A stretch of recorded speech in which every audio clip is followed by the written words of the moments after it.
Hello नमस्कार साथियों, कैसे हो आप सब। साथियों, आशा करते हैं आप सब अच्छे होंगे और मस्त होंगे और आप सब की तैयारी भी अच्छी चल रही होगी।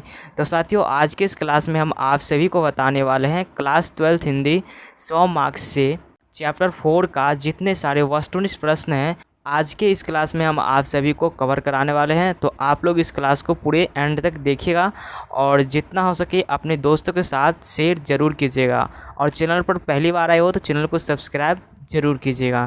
तो चलिए आज के इस क्लास को हम शुरू करते हैं। तो प्यारे साथियों, यहाँ पर आप सभी का पहला प्रश्न है कि अर्धनारीश्वर किस विद्या से संबंध है। तो अर्धनारीश्वर किस विद्या से संबंध है। ऑप्शन है निबंध से, बी है कहानी से, सी है एकांकी से, डी है व्यंग्य से। तो देखिए अर्धनारीश्वर किस विद्या से संबंध है, तो ये एक एकांकी है। यहाँ पर आपके ऑप्शन नंबर सी सही उत्तर हो जाएगा। चलिए अगला प्रश्न देखते हैं यहाँ पर 2 नंबर। तो प्यारे साथियों 2 नंबर प्रश्न है कि दिनकर जी के अनुसार यदि पति विचार है तो पत्नी क्या है।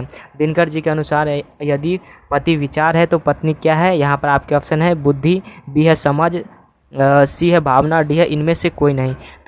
तो प्यारे साथियों यहाँ पर इस प्रश्न का जो सही उत्तर हो जाएगा क्या हो जाएगा, ऑप्शन नंबर सी हो जाएगा, भावना। पत्नी क्या है, भावना है। पति अगर विचार है तो पत्नी भावना है। चलिए अगला प्रश्न देखते हैं 3 नंबर। तो प्यारे साथियों 3 नंबर प्रश्न में है कि अर्धनारीश्वर में किस गुण का समन्वय है। अर्धनारीश्वर में किस गुण का समन्वय है।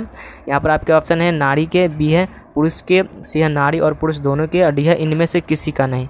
तो प्यारे साथियों अर्धनारीश्वर में जो है नारी और पुरुष दोनों के गुण का जो समन्वय है, तो यहाँ पर आपके ऑप्शन नंबर सी सही उत्तर हो जाएगा, नारी और पुरुष दोनों के। चलिए अगला प्रश्न देखते हैं यहाँ पर 4 नंबर। तो प्यारे साथियों 4 नंबर प्रश्न में है कि दिनकर जी का जन्म बिहार के किस जिले में हुआ था। दिनकर जी का जो जन्म हुआ था बिहार के किस जिले में हुआ था। तो प्यारे साथियों दिनकर जी का जन्म बिहार के बेगूसराय जिले में हुआ था। तो यहाँ पर आपके ऑप्शन नंबर बी सही उत्तर हो जाएगा। चलिए अगला प्रश्न देखते हैं यहाँ पर 5 नंबर। तो प्यारे साथियों 5 नंबर प्रश्न में है कि रामधारी सिंह दिनकर की रचना कौन सी है। रामधारी सिंह दिनकर की रचना कौन सी है। ऑप्शन है उसने कहा था, बी है जूठन, सी है तिरिच और डी है अर्धनारीश्वर। तो रामधारी सिंह दिनकर की रचना कौन सी है। तो प्यारे साथियों यहाँ पर इस प्रश्न का जो सही उत्तर हो जाएगा ऑप्शन नंबर डी हो जाएगा, अर्धनारीश्वर है ना। अर्धनारीश्वर जो कि रामधारी सिंह दिनकर की रचना है। चलिए अगला प्रश्न देखते हैं 6 नंबर। तो प्यारे साथियों 6 नंबर प्रश्न में है कि दिनकर जी की पहली कविता कब प्रकाशित हुई। दिनकर जी की पहली कविता कब प्रकाशित हुई। तो ये जो हुआ था प्रकाशित 1925 में हुआ था। दिनकर जी की जो पहली कविता प्रकाशित हुई थी 1925 में हुई थी। चलिए अगला प्रश्न देखते हैं 7 नंबर। तो प्यारे साथियों 7 नंबर प्रश्न में है कि प्रेमचंद्र के अनुसार नारी जब पुरुष का गुण सीखती है तब वह क्या हो जाती है। यहाँ पर आपके ऑप्शन है आकर्षक, बी है साहसी, सी है कोमल, डी है राक्षसी। देखिए प्रेमचंद्र के अनुसार अगर जब नारी पुरुष के गुण सीखती है तो वह राक्षसी हो जाती है। ऑप्शन नंबर डी सही उत्तर हो जाएगा। चलिए अगला प्रश्न देखते हैं 8 नंबर। तो प्यारे साथियों 8 नंबर प्रश्न में है कि निम्नलिखित में से कौन सी रचना दिनकर जी की नहीं है। निम्नलिखित में से कौन सी रचना दिनकर जी की नहीं है। तो जूठन, जूठन जो है जो कि जगदीश चंद्र माथुर की है। तो यहाँ पर आपके ऑप्शन नंबर सी सही उत्तर हो जाएगा, जूठन, जो कि रामधारी सिंह दिनकर की रचना नहीं है।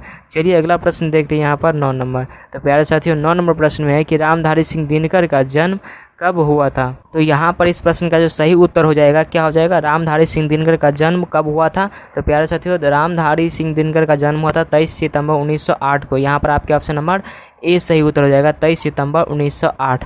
चलिए अगला प्रश्न देखते हैं 10 नंबर। तो प्यारे साथियों 10 नंबर प्रश्न में है कि दिनकर जी किस युग के कवि है। दिनकर जी जो है किस युग के कवि है। तो प्यारे साथियों दिनकर जी जो है किस युग के कवि है। तो छायावादोत्तर युग के कवि है। यहाँ पर आपके ऑप्शन नंबर सी सही उत्तर हो जाएगा, छायावादोत्तर युग।